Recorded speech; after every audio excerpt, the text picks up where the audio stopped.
V S സനോജിനെ നോക്കുമ്പോൾ പ്രശ്നപ്പുമായി ഇന്ന്. V S Sanoj, good morning, happy Vishu. Good morning, happy Vishu. Sethu, എവിടെ കൈനീട്ടം? എവിടെ കൈനീട്ടം? ഇപ്പോൾ ഫോൺ പേ ആണ്. ഫോൺ പേ മതി, കയ്യിൽ ഫോണുണ്ടേ. അതെ. ഓക്കെ, അപ്പോൾ നമുക്ക് നേരെ പത്രവിശേഷങ്ങളിലേക്ക് പോയാലോ? തീർച്ചയായിട്ടും. അപ്പോൾ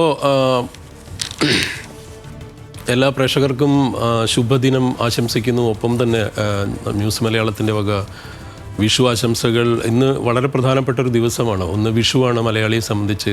തമിഴ് ജനതയെ സംബന്ധിച്ച് അവരുടെ ഏറ്റവും വലിയ ഒരു പ്രധാനപ്പെട്ട ദിവസമാണ് ചിത്തിരൈ പിറപ്പ് എന്ന് പറയുന്ന അവരുടെ മാസത്തിൻ്റെ, അവരുടെ വർഷത്തിൻ്റെ, പുതുവർഷത്തിൻ്റെ തുടക്കമാണ് ഇന്ന്.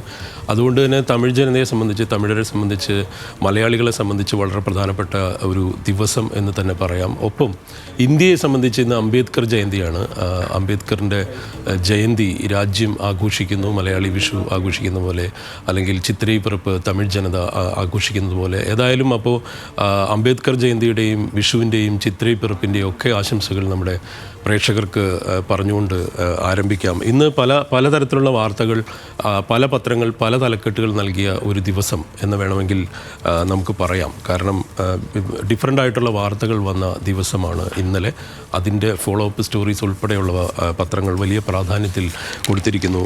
മലയാള മനോരമയെ സംബന്ധിച്ച് രണ്ട് പ്രധാനപ്പെട്ട വാർത്തകൾ അവർ ഒന്നാം പേജിൽ കൊടുത്തിട്ടുണ്ട്. ഒന്ന്, മക്കളെ കണികാത്ത് മെഡിക്കൽ കോളേജുകളിൽ ഉറ്റവരാൽ ഉപേക്ഷിക്കപ്പെട്ട് 70 പേർ എന്ന് പറയുന്ന ഒരു വളരെ വേദനയുണ്ടാക്കുന്നതും എന്നാൽ വിഷുദിനത്തിൽ കാണാൻ ആളില്ലാതെ അല്ലെങ്കിൽ ഏറ്റെടുക്കാൻ ആളുകളില്ലാതെ ചികിത്സ കഴിഞ്ഞിട്ടും ആശുപത്രികളിൽ കഴിയുന്ന മനുഷ്യർ, അങ്ങനെയുള്ള ഒരു വളരെ വേദനിപ്പിക്കുന്നതും എന്നാൽ നമ്മൾ അത് ഏറ്റെടുക്കേണ്ടതുമായിട്ടുള്ള, സർക്കാർ ഉൾപ്പെടെ ശ്രദ്ധിക്കേണ്ടതുമായിട്ടുള്ളൊരു വാർത്ത മലയാള മനോരമ മെയിൻ സ്റ്റോറിയായി കൊടുത്തിട്ടുണ്ട്.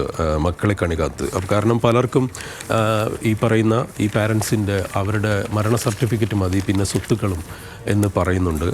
ഇതാണ് ഇന്നത്തെ മനോരമയിലെ ഒരു പ്രധാനപ്പെട്ട വാർത്ത. ഒപ്പം തന്നെ കുടിശ്ശികയുടെ പേരിൽ KSEBയുടെ അനുമതി നിഷേധം എന്ന് പറഞ്ഞ് സോളാർ വിലക്ക് വിരട്ടി സർക്കാർ എന്ന് പറഞ്ഞുള്ള ഒരു പ്രധാനപ്പെട്ട വാർത്ത കൊടുത്തിരിക്കുന്നു. സർക്കാർ ഓഫീസുകളിലെ പ്ലാന്റുകൾക്കുടൻ അനുമതി നൽകാൻ KSEBയോട് ചീഫ് സെക്രട്ടറി ആവശ്യപ്പെട്ടിരിക്കുന്നു എന്നുള്ള വാർത്തയുണ്ട്. ഒപ്പം നമുക്കറിയാവുന്നതുപോലെ ഇന്നലത്തെ ഒരു പ്രത്യേകത ഓശാന ഞായറിൻ്റെ പ്രത്യേകത ഉണ്ടായിരുന്നു. അപ്പോൾ മാർപ്പാപ്പയുടെ ആശംസകൾ അതിനകത്ത് ആ വാർത്ത പ്രാധാന്യത്തിൽ കൊടുത്തിരിക്കുന്നു. ഡൽഹിയിൽ കുരിശിൻ്റെ വഴി വിലക്കിയതിനെക്കുറിച്ച് വളരെ വിചിത്രമായ, അല്ലെങ്കിൽ വീണ്ടും പലതരത്തിലുള്ള പ്രശ്നങ്ങൾ ഉത്തരേന്ത്യയിൽ നടക്കുന്നു. ക്രൈസ്തവ വിഭാഗങ്ങൾക്കെതിരെയുള്ള അത്തരം ആശങ്കകൾക്കിടെ ഡൽഹിയിലെ കുരിശിൻ്റെ വഴിക്ക് അനുമതി നിഷേധിച്ച വാർത്ത അവർ ഒന്നാം പേജിൽ നൽകിയിട്ടുണ്ട്. ഒപ്പം വിഷുവാണ്. അപ്പോൾ നേരത്തെ നമ്മുടെ വാർത്തയിൽ തന്നെ പറഞ്ഞതുപോലെ നമ്മൾ ലൈവ് എടുത്തതാണ്.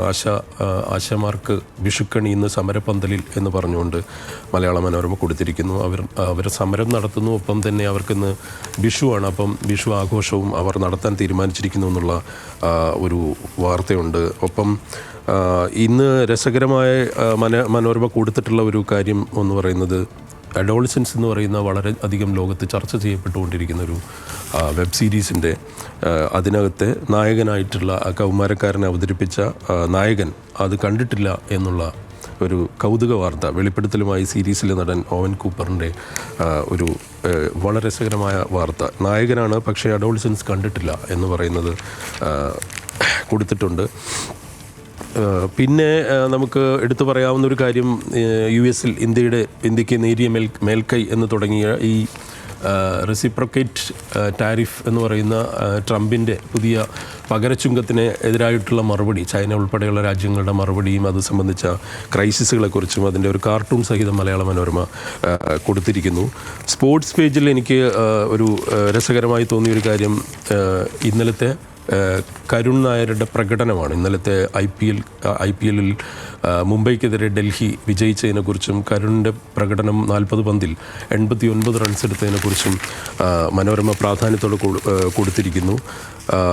മാതൃഭൂമി ഈ വാർത്തയെ, അതായത് അവരുടെ സ്പോർട്സ് പേജിൽ മാതൃഭൂമി കൊടുത്തിരിക്കുന്നത് പകരം വിരാട് കോഹ്ലിയുടെ ഇന്നലത്തെ പ്രകടനത്തെക്കുറിച്ചാണ്. അതായത് രാജസ്ഥാൻ റോയൽസിനെ തോൽപ്പിച്ച റോയൽ ചലഞ്ചേഴ്സിൻ്റെ പ്രകടനത്തിൽ വിരാട് ചരിതം എന്ന പേരിൽ മാതൃഭൂമി കൊടുത്തിരിക്കുന്നു.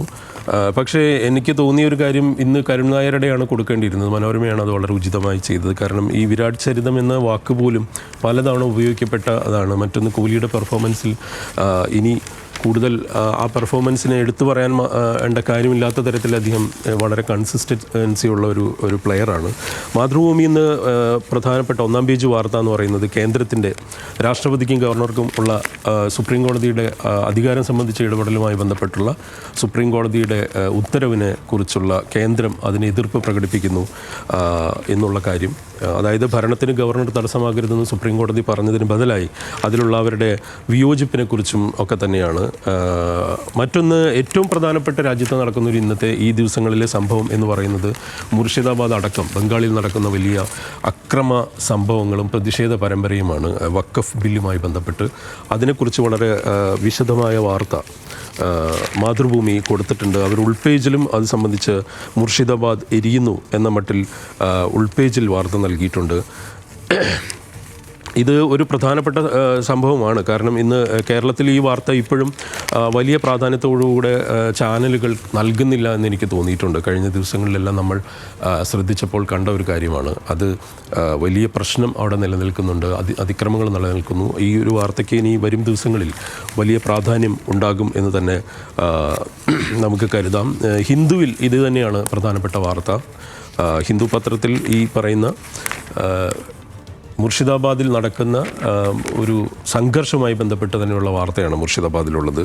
ഒപ്പം നമുക്ക് ഇന്നലെ നമ്മൾ ഉൾപ്പെടെ കൊടുത്ത ഒരു വളരെ ശ്രദ്ധേയമായൊരു വാർത്ത എന്ന് പറയുന്നത് കേരളത്തിലെ നാലമ്പലത്തിനകത്ത് എല്ലാ വിഭാഗം വിശ്വാസികൾക്കും ചെല്ലാനുള്ള അവിടെ ഉണ്ടായിരുന്ന വിലക്ക് നീക്കി അവർക്ക് കടന്നു ചെല്ലാനുള്ള ഒരു നടപടി അല്ലെങ്കിൽ ആ രീതിയിലൊരു നീക്കം കുറേ വിശ്വാസികൾ നടത്തിയ കാസർഗോട്ടത്തെ വാർത്തയാണ്. കേരള ടെമ്പിൾ ഓപ്പൺസ് എന്ന് പറയുന്ന തുടങ്ങുന്ന ഒരു തലക്കെട്ടോടുകൂടെ അവർ ഈ പറയുന്ന സേക്രഡ് സ്പേസ് എന്ന് വിചാരിക്കപ്പെടുന്ന അല്ലെങ്കിൽ ചില വിഭാഗങ്ങൾക്ക് മാത്രം അവിടെ സന്ദർശനം നടത്താനുള്ള ഇടമുണ്ടായിരുന്ന അമ്പലത്തിലേക്ക് വിശ്വാസികൾ പല വിഭാഗത്തിൽപ്പെട്ട വിശ്വാസികൾ വന്നിരിക്കുന്നു എന്നുള്ള വളരെ രസകരമായ വാർത്തയും വളരെ സാമൂഹ്യ പ്രാധാന്യമുള്ള വാർത്തയുമാണ്. കാരണം അംബേദ്കർ ജയന്തി ഉള്ള ദിവസം ആ വാർത്ത പത്രത്തിൽ വരുന്നു എന്നുള്ളത് അതിൻ്റെ ഒരു പ്രത്യേകതയായിട്ട് തന്നെ നമുക്ക് പറയേണ്ടി വരും. ഒപ്പം ഈ ഇന്ത്യൻ എക്സ്പ്രസ്സിൽ ഇന്ന് NIAയുടെ റാണയുടെ ചോദ്യം ചെയ്യൽ NIA നടത്തുന്ന ചോദ്യം ചെയ്യലുമായി ബന്ധപ്പെട്ട വാർത്തകൾ ഇന്ന് വലിയ പ്രാധാന്യത്തോടു കൂടെ ഇന്ത്യൻ എക്സ്പ്രസ് നൽകിയിട്ടുണ്ട്. ഒപ്പം ഒരു രസകരമായൊരു വാർത്ത ഇന്ന് ഇന്ത്യൻ എക്സ്പ്രസ്സിൽ കണ്ടത് കേരള പോലീസിൻ്റെ തോക്കുൾപ്പെടെയുള്ള ആയുധ ശേഖരം സംബന്ധിച്ച് അത് മോഡേണൈസ് ചെയ്യാൻ പോകുന്നു. AK-203 റൈഫിൾസ് അവർ വാങ്ങിക്കാൻ പോകുന്നു എന്നുള്ള ഒരു വാർത്തയുണ്ട്. മറ്റൊന്ന് മാധ്യമത്തിലാണ്. മാധ്യമത്തിൽ ഇന്ന് എഡിറ്റോറിയൽ പേജിൽ അംബേദ്കറിനെ കുറിച്ചുള്ള ലേഖനം മന്ത്രിയുടെ മിനിസ്റ്റർ OK കേളുവിൻ്റെ ലേഖനമുണ്ട്. വളരെ പ്രധാനപ്പെട്ട ഒരു വാർത്ത ഇന്ന് പ്രധാനപ്പെട്ട പല പത്രങ്ങളും വിട്ടുകളഞ്ഞു എന്ന് എനിക്ക് തോന്നിയ ഒരു കാര്യം സുപ്രഭാതം ഇന്ന് ഒന്നാം പേജിൽ കൊടുത്തിട്ടുണ്ട്. അതായത് വഖഫ് നിയമ ഭേദഗതിക്കെതിരെ നടൻ TVK അധ്യക്ഷനും നടനുമായിട്ടുള്ള വിജയ് സുപ്രീം കോടതിയിൽ എന്ന് പറയുന്ന വാർത്തയുണ്ട്. ദേശാഭിമാനിയിലാണെങ്കിൽ നമ്മൾ ഈ പറഞ്ഞ വാർത്ത നാലമ്പലത്തിലേക്ക് കയറാൻ അവർക്ക് അതിനുവേണ്ടി രൈരമംഗലത്ത് നാലമ്പലത്തിൽ ജാതി ഭേദമില്ലാതെ പ്രവേശനം എന്നുള്ള വാർത്തയുണ്ട്. ഏതായാലും വളരെ വ്യത്യസ്തമായ വാർത്തകളുള്ള വളരെ പ്രധാനപ്പെട്ട വാർത്തകളുള്ള ഒരു ദിവസമാണ്. പ്രേക്ഷകരെ സംബന്ധിച്ച് അവർക്ക് ഒരിക്കൽ കൂടി നമുക്ക് വിഷു ആശംസിക്കാം ന്യൂസ് മലയാളത്തിന് വേണ്ടി. ഒപ്പം ശുഭദിനം ആശംസിക്കുന്നു സേതുവിനും. ഓക്കെ, സേതുവിന് അങ്ങനെ വിഷു ആശംസ മാത്രം തന്ന് തളർത്താമെന്ന് വിചാരിക്കരുത്. അങ്ങോട്ടേക്ക് വരുന്നുണ്ട്. വലിയൊരു വിഷു കഴിഞ്ഞിട്ട് ഞാൻ മിസ്റ്റർ VS സനോജിൽ നിന്ന് പ്രതീക്ഷിക്കുന്നുണ്ട് കേട്ടോ. തീർച്ചയായിട്ടും. ഓക്കെ. അപ്പോൾ VS സനോജിന് ഒരിക്കൽ കൂടി ഹാപ്പി വിഷു. നമുക്ക് വീണ്ടും പ്രസ് സ്റ്റോപ്പിൽ നാളെ കണ്ടുമുട്ടാം.